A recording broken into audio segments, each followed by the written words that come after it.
तमिलनाडु में डीएमके की सत्ता में वापसी तय हो गई है। तमिलनाडु में रुझानों में डीएमके 135 सीटों पर आगे चल रही है। रुझानों में एआईएडीएमके को 95 सीटों पर बढ़त मिली है। यहां पर यह माना जा रहा था कि एमके स्टालिन और पलानीस्वामी दोनों के ऊपर यह दारोमदार है। एक तो यह कि एआईएडीएमके जयललिता के बगैर कैसे परफॉर्म करती है।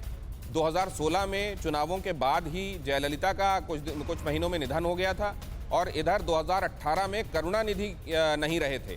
करुणानिधि धुरी थे जिसके इर्द गिर्द डीएमके में चीज़ें घूमती थीं और जयललिता तो एआईएडीएमके और जयललिता एक दूसरे का पर्याय।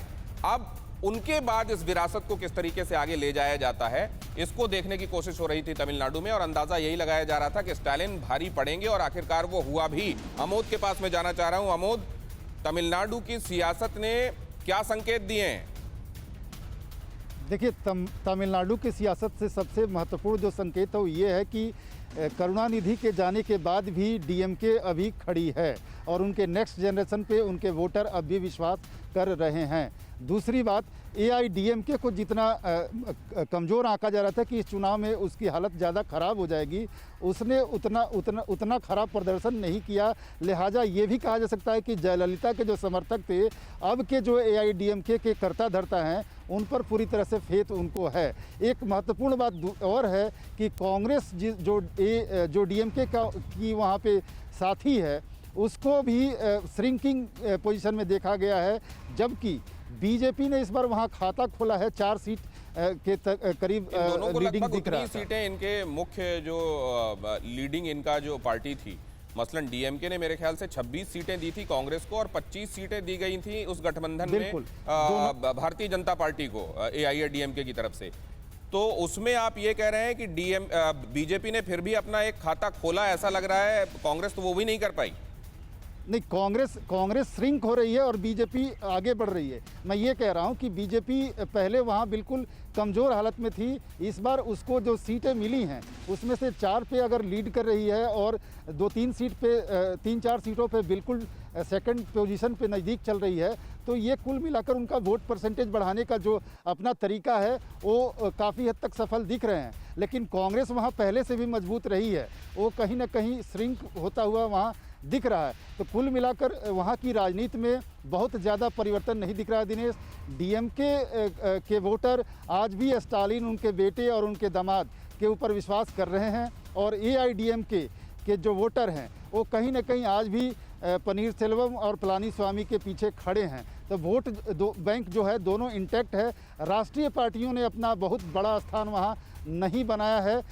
पिछली बार भी नहीं बना पाए थे, इस बार भी नहीं बना पाए हैं। हाँ, बीजेपी ने थोड़ी सी वहाँ पे अपनी ज़मीन तलाशने की कोशिश ज़रूर की है और ये इसका एक सीधा सा कारण है कि अगले 3-4 साल मेहनत करने के बाद क्या लोकसभा के समय में वहाँ बीजेपी बेहतर प्रदर्शन कर सकती है, इसकी तैयारी के तहत ही बीजेपी ने वहाँ पूरी ताकत झोंकी थी। दिनेश, ये आप तमिलनाडु से आ रही तस्वीरें भी देख रहे हैं। यहाँ भी ये तस्वीरें चिंता का सबब हैं जो बीचों बीच आपको दिखाई दे रही हैं। यहाँ भी आप देखें, ना किसी के चेहरे पे मास्क है, ना कोई दूरी का पालन कर रहा है। नाच गाने में लोग ये भूले बैठे हैं कि आज का ये नाच गाना आने वाले दिनों में कितना तबाही भरा हो सकता है।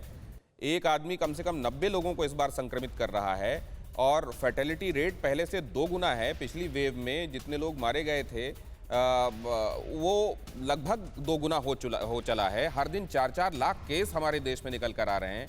नहीं लगता कि किसी को इस बात की परवाह यहाँ कम से कम जश्न मनाते हुए लोगों में से है। और ये पुडुचेरी की भी आपको खबर दे दें। पुडुचेरी में क्या चल रहा है? पुडुचेरी के रुझानों में एनडीए की सरकार बनती दिखाई दे रही है। एआईएडीएमके को वहाँ बढ़त दिखाई दे रही है। तमिलनाडु में पुडुचेरी में एआईएडीएमके, भारतीय जनता पार्टी और वहाँ की आईएनआर कांग्रेस ये साथ में थे। इन्होंने बढ़त बनाई हुई है। इधर कांग्रेस और डीएमके का जो पाला था वो पीछे चल रहा है। हालांकि वहाँ जो पहले यूपीए सरकार हाल तक रही, उसने ये कहने की कोशिश की थी कि देखिए, हम काम तो करना चाह रहे थे जनता के लिए, लेकिन यहाँ की गवर्नर हमको काम नहीं करने दे रही थी, किरण बेदी। और बहुत सारे लोग ये भी समझ रहे थे कि हो सकता है किरण बेदी, क्योंकि धरना भी दिया था वहाँ राजभवन के सामने मुख्यमंत्री ने, तो लोग ये समझ रहे थे कि कहीं ऐसा तो नहीं है कि बेशक इनकम्बेंट वहाँ पर यूपीए हो, कांग्रेस हो, लेकिन उसको वो एंटी इनकम्बेंसी लगे भारतीय जनता पार्टी पर, क्योंकि किरण बेदी के ऊपर ये आरोप मढ़ा जा रहा था कि उन्होंने लेफ्टिनेंट गवर्नर रहते हुए उनको काम नहीं करने दिया।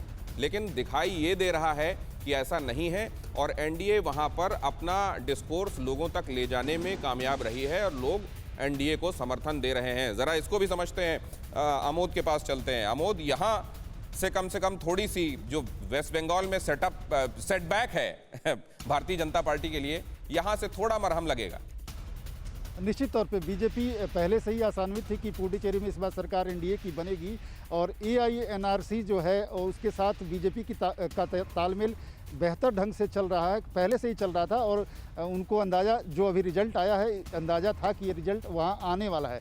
खास करके तब जबकि कांग्रेस से तमाम विधायक और तमाम नेता छोड़कर बीजेपी में शिफ्ट हो गए थे या एआईएनआरसी में चले गए थे, तो कांग्रेस वहाँ काफ़ी कमज़ोर हालत में हो गई थी। उसके बाद ऐसा करीब पिछले 6 महीने से बीजेपी ये मान कर चल रही थी कि सरकार जब भी चुनाव होगा तो हमारी वहाँ बनेगी। तो ये एक बीजेपी को जो जैसा कि आप कह रहे हैं कि उसके जख्म पे मरहम लगाने वाली बात है।